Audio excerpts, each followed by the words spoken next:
Hey guys, Happy New Year! 2026 na, pero ganyan pa rin ba ang paningin mo sa fireworks kahit inong ilaki mo sa iyong mata? Hindi ka nag-iisa. Since 13 years old ako nung nag-start akong magsuot ng eyeglasses na 75 ang grade. Pero akala ko ganun na lang, habang tumataas pala ang edad ko, tumataas rin pala ang grado ng mata ko. Naging 175, 200, 250 at umabot pa nga ito sa 300. Kaya super hirap ako.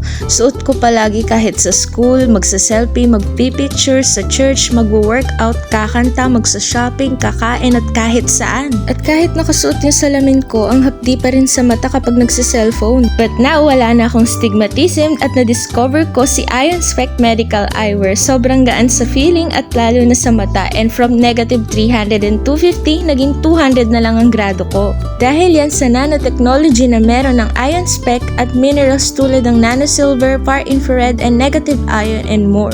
At sa lens na may anti-radiation, anti-blue light, and anti-EMF. Kaya naman para sa akin at sa ating lahat, eye problem, no problem. For the best protection and greater vision, choose Ion Spec.